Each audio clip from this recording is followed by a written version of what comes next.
Here we are, it's day one of the Las Vegas card show. Dealers are still kind of rolling in. It is only about 10:30 here in Las Vegas, which is really early, quite frankly, considering Vegas is absolutely popping right now.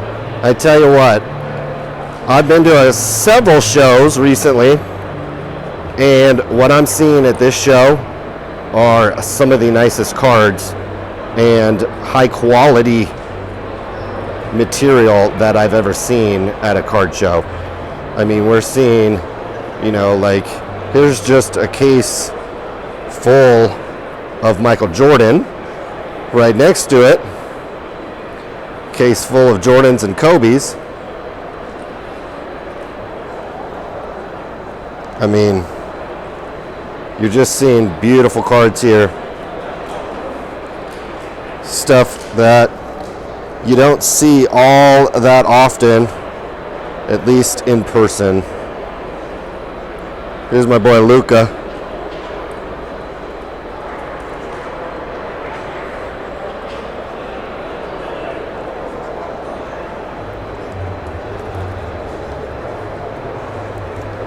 This guy's got one of the nicest tables. Look at all these Kobe's right here. I mean, look at that one right there with Kareem.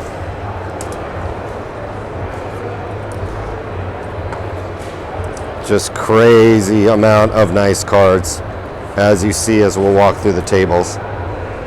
I'll show you my brother and I's table here in a minute. Quite frankly, I'm actually kind of glad.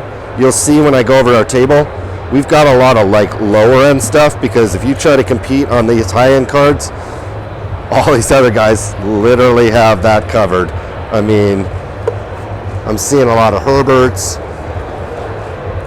a lot of Trae Youngs, a lot of Kobe's, a lot of very, very, very beautiful cards. I want to show you this over here. If you're in the market for one of those, looks like this guy's got a few of them. Just absolutely spectacular. Here we go. Little Bay Area flavor over here. Tell you what, if you bought Deebo Samuel before the year, probably those have probably ticked up a little bit.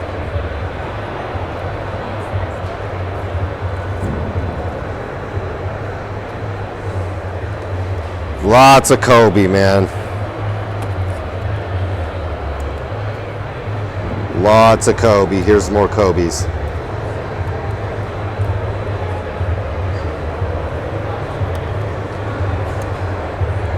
So the show is running a Friday, Saturday, and Sunday here in Las Vegas. They are going to have autograph guests. I do believe HGA.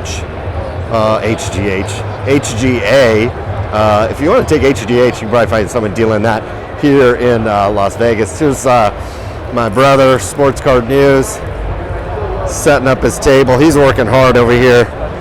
I'm over here having fun. But as you'll notice on our table, what we tried to do was actually tailor the cards that we have to the area that we're in. So we've got quite a bit of Las Vegas Golden Knights stuff. And what we did was UNLV, okay? Because the thing about Las Vegas is, like, people are really passionate about UNLV. They're passionate about the Raiders now. They're passionate about anybody that's from Las Vegas. Las Vegas people are like super proud of their city and super proud of their sports teams. And so we tried to tailor our table to a lot more of that. I mean, as you can see, this is a pretty big space. I've been to shows where it's a little bit, probably a bigger space. There's some unused space kind of behind there, but for the most part, I mean, we are talking just kind of table after table of really high quality cards. I'm seeing a lot of nice slabs. Certainly if you are in the market for just about any player, you're going to find something here. And if you had some big money to spend, and as I'm walking around, I'm seeing guys with $25,000, $30,000 watches on, and rolling around pretty nicely. I'm gonna keep things moving here. I don't want to clog up. Look at this whole thing of Ohtani's. More Ohtani. Look at all his Otanis.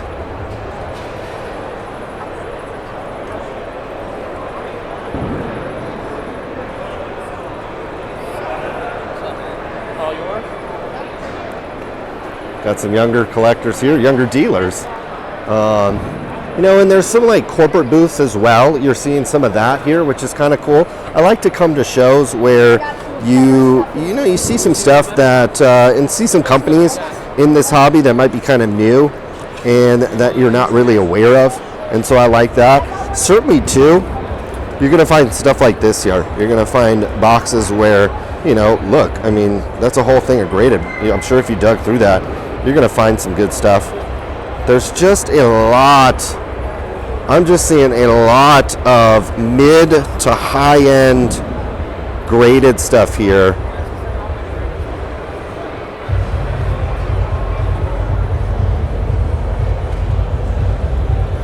Probably tell I'm a Lakers fan, and obviously Kobe Bryant is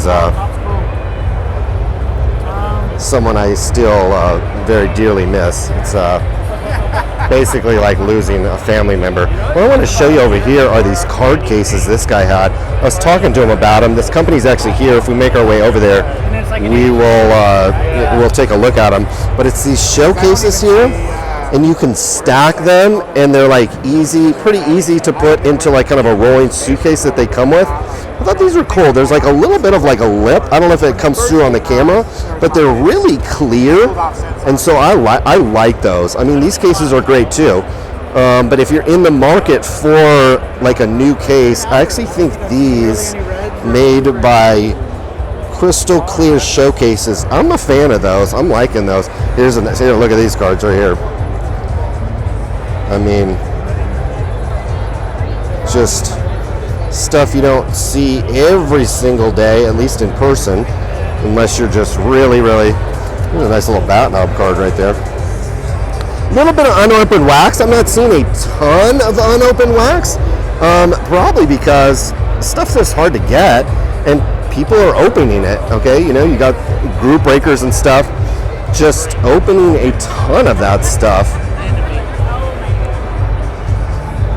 HGA. Apparently HGA's here. I don't know if they're taking submissions or what. Shipmycards.com. I've actually sold cards on eBay, and people actually send them to shipmycards.com, maybe to save on sales tax. Maybe it's something that maybe it's an international buyer. It's just easier for them to do that.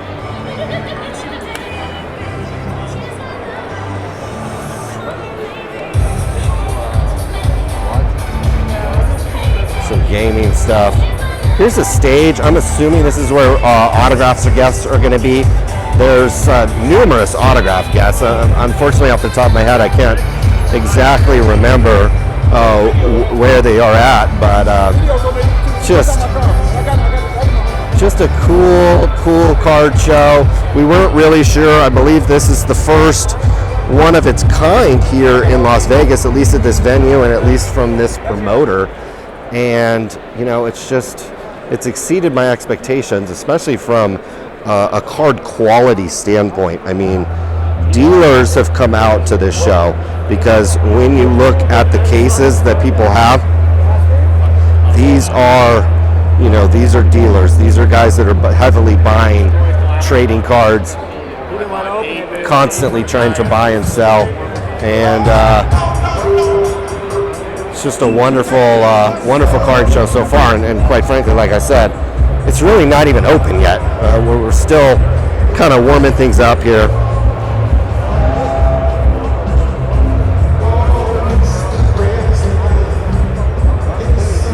This guy's got some t-shirts. Those are kind of cool. He's got a Jordan up there autograph. They're pretty cool t-shirts. I actually think this market at card shows probably a little underserved. All limited editions. These are cool. The Knights and the Raiders are the limited for this weekend. 1 out of 40.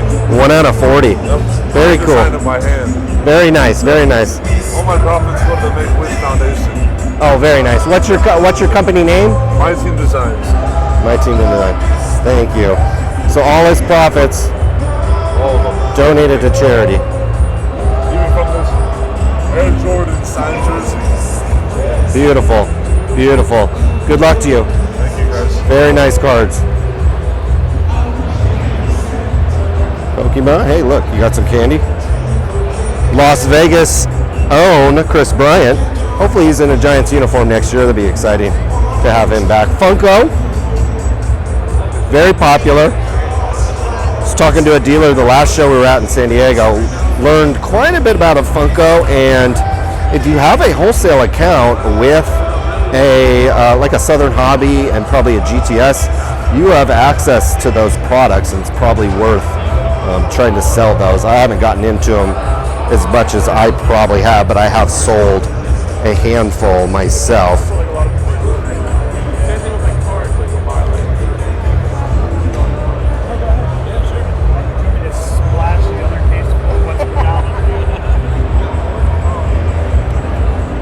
This guy's got some sneakers over here. We'll check these out. Like I said too, you've got some corporate stuff here, some websites.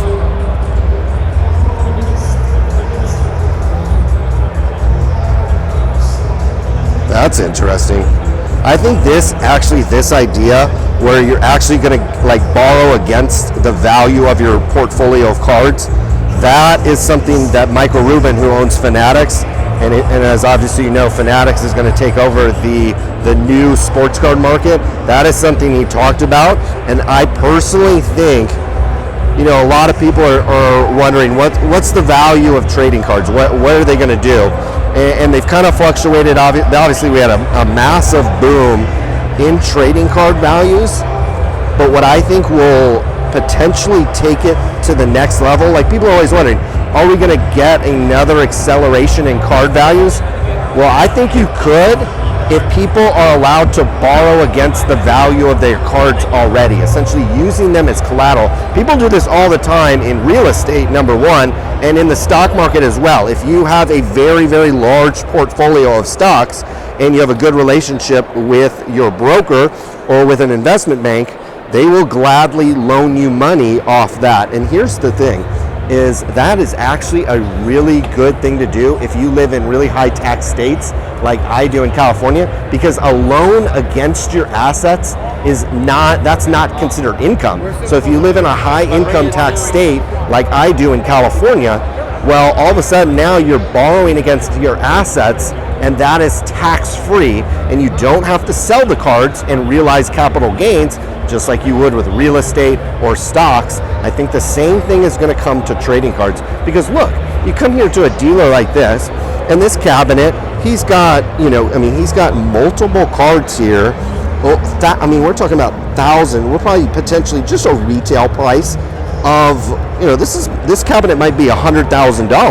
Well, what would be cool is if this guy could borrow, let's say $25,000, $30,000 off of this, use these cards as collateral, go buy some more cards, and make some money on the next batch that he buys. Look, these Andrew Lucks, you bring these to San Francisco because he played for Stanford. Even those Kaepernick cards would move too, but these Andrew Lucks, real sneaky. If you set up at card shows in San Francisco, Andrew Luck is a very, very, very good sell there, because he is still very much well beloved by Stanford card collectors and the like. Man, so we still got dealers setting up over here. We've got some people like they're ready to go. This is just a professionally run organization. You see a lot of dealers here that are taking this very seriously.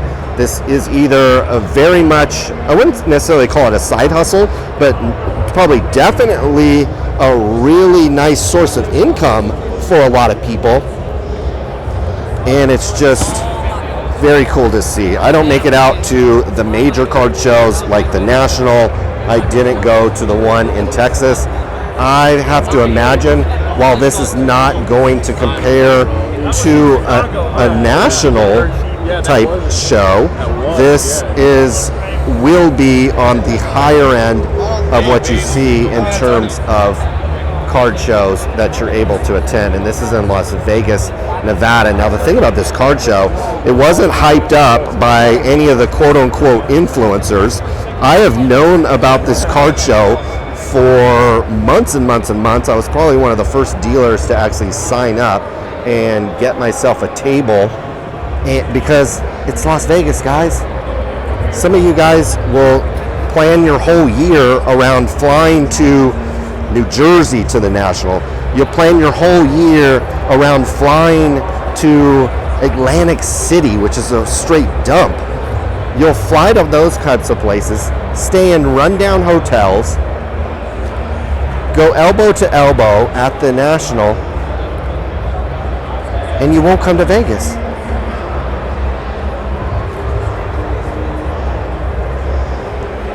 So you couldn't really pay me, quite frankly, you couldn't pay me to go to card shows in Cleveland. You couldn't pay me to go to card shows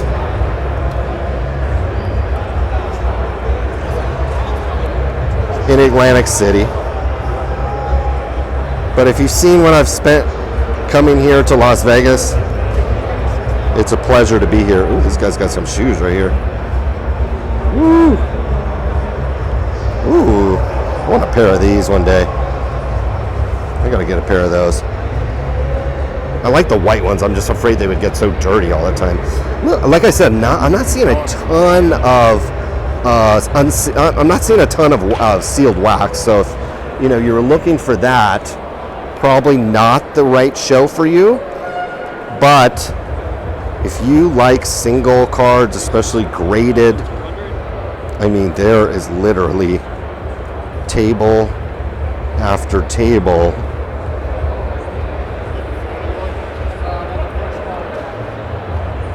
after table. Here's some cards I like. I like that Montana, that Maze. I had that Maze right there.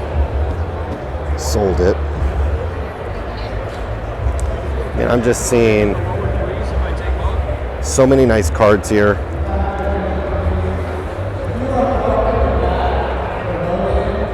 A lot of dealers. That's what's cool about this hobby is, yes, it's expanded on the collector side over the last 2 years or so, but what we've seen too is a lot of like new dealers or people that might have been kind of casual about it start taking it really seriously because the money's there, and so they're able to invest in their business and grow their business. I like stuff like this. You don't see stuff like this a lot of times at shows like this. Just kind of like I wouldn't call it oddball stuff, but just collectibles, like that kind of stuff. But this show, in my opinion, I mean, it's literally, I like that Jerry West card right there. It is all about like high-end graded right now. You just see graded after graded. It's kind of a neat way to display cards. Like, go vertical on your table and display your cards upwards, and then he's got cards down here in front as well. So I like that. I like what he's doing there. We're kind of at the tail end of where the show is.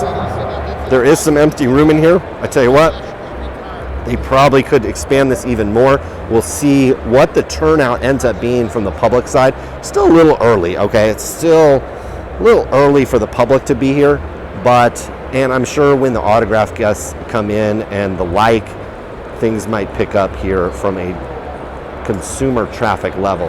But guys, if you like cards, if you like card shows, I know sometimes Las Vegas can be expensive, especially when we're talking about dumps like Cleveland and Atlantic City, but I don't understand how, if you like trading cards, how you could not possibly want to come to Las Vegas and enjoy what appears to be a really cool show. And if you're a collector and a buyer of cards, this is probably where you want to be. Signing out for now. See you guys soon.